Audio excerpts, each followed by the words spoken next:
हमारा मेन मकसद है सर, हमारा खास इसका यूट्यूब चैनल नहीं डालेंगे। हम इतना भीड़ इकट्ठा कर देंगे कि मीडिया वाले क्या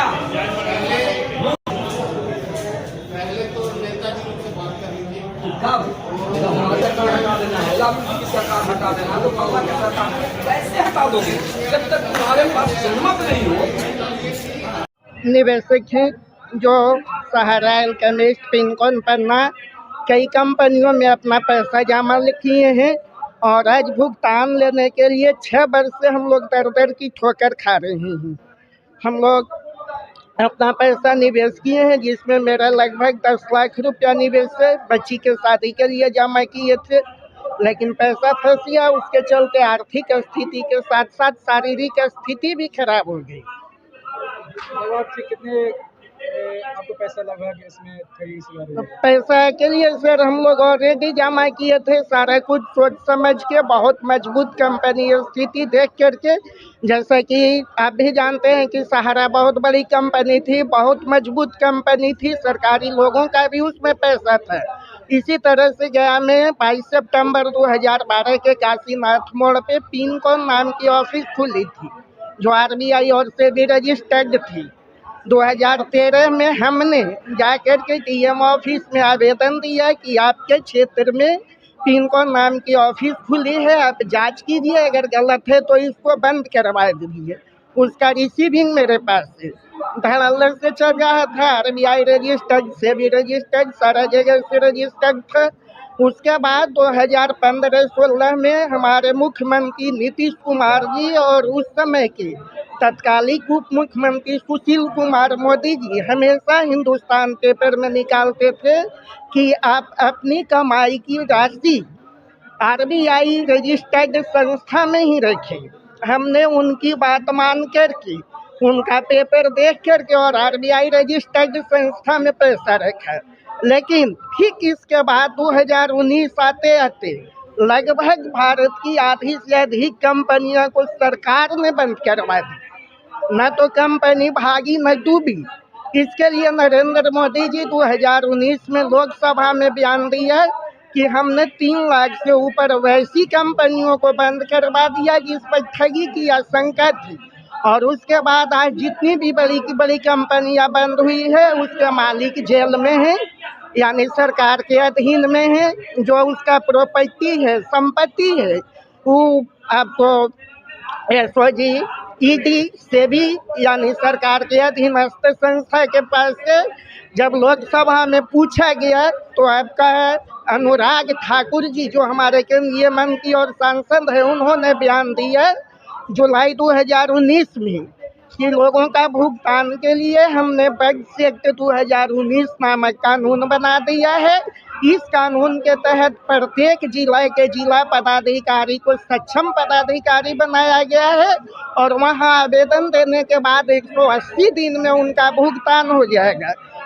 गया में लगभग कितने ठगी के शिकार हुए हैं, कितने करोड़ रुपए? गया में तो सर कितना करोड़ जमा है इसका अनुमान नहीं लगाया जा सकता है, लेकिन सिर्फ जो पिनकॉन कंपनी है उसकी बात करें तो लगभग उसका करीब 3 से 4 लाख निवेशक यहाँ पे हैं और 150 से 200 करोड़ रुपया मिनिमम उसका जमा है कंपनी का।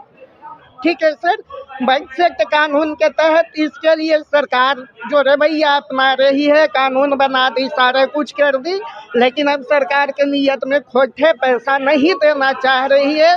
इसी को देखते हुए हम लोग के जो माननीय संयोजक हैं श्री मदन लाल आजाद जी, दिल्ली के रहने वाले, 2022 में ठगी पीड़ित जमाकर्ता परिवार नाम से एक संस्था बनाए और इस संस्था के तहत हम लोग पूरे भारतवर्ष में भुगतान के लिए प्रतिदिन आंदोलन कर रहे हैं। पिछला दिसंबर में हम लोग गया में रैली निकाल के DM ऑफिस का घेराव किए थे।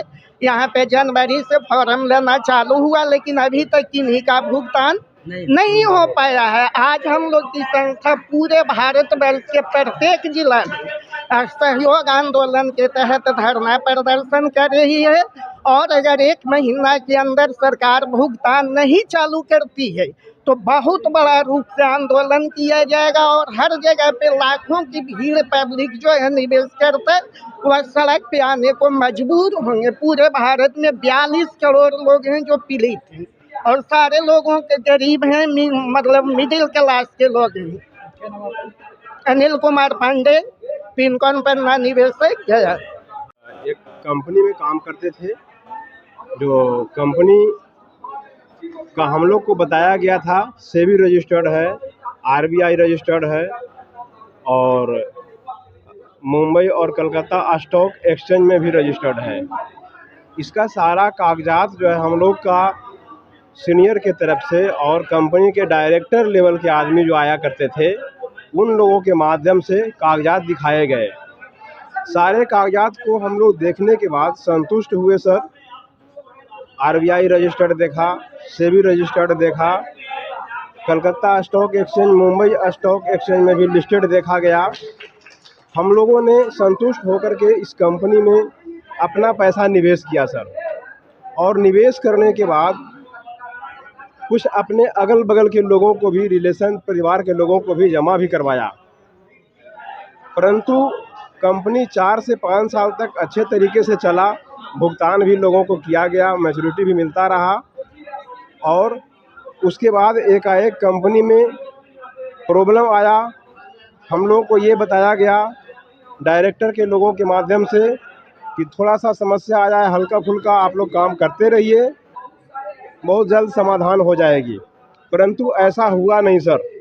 और हम लोग जो काम किए, पैसा जो लोगों का अच्छा खासा निवेश करवा दिए 4 से 5 सालों में, मोटी रकम निवेश हो गई और अचानक से कंपनी बंद करके फरार हो गई। आप जो ठगी के शिकार बने हैं, आप किसको दोष करना चाहते हैं? जी सर, हम लोग इसमें दोषी तो सरकार को मानते हैं सर, इसलिए कि सरकार अगर लाइसेंस देती है इस कंपनियों को तो सरकार का नियामक एजेंसियां इन लोगों का ऑडिट रिपोर्ट क्यों नहीं लेती है।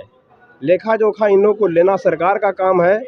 जहां से लाइसेंस इशू होती है वह एजेंसियों का काम है कि उस कंपनी का ऑडिट रिपोर्ट लें और निरीक्षण लें, पब्लिक का पैसा सेफ रहे। इसमें सरकार भी दोषी है सर और नियामक एजेंसियां भी दोषी हैं। पब्लिक को क्या पता, एक आम पब्लिक तो पेपर देखता है, पेपर देख करके निवेश करता है, लेकिन सरकार जब तक उस पर अपना निगरानी नहीं रखेगी तो पब्लिक तो फंसता ही रहेगा। और आए दिन हर कंपनी में पब्लिक कहीं ना कहीं फंस रहा है। एक ऐसी कंपनी हम लोग सिर्फ नहीं फंसे हैं, हज़ारों हज़ार कंपनियां ऐसी है सर जिसमें हर जगह के लोग कोई ना कोई कंपनी में काम किया है और निवेश किया है और 5 साल 10 साल कंपनी चल करके अच्छा खासा निवेश जब जमा हो जाता है तो कंपनियां चंपत हो जाती है। मैं राजेश कुमार आमद से ठगी पीड़ित जमाकर्ता परिवार का एक सदस्य हूं, जो पैसा दिलाने के लिए लगातार संघर्ष करता आ रहा हूं और हमारे सदस्य लोग भी हैं सब साथ में। आप लगभग कितने ठगी के शिकार हुए? मैं सर अपने माध्यम से इसमें 40 लाख रुपया डिपॉजिट करवाया हूं और जिसमें मेरा अपना खुद का 6 लाख रुपया डिपॉजिट है सर, बाकी और निवेशकों का पैसा है।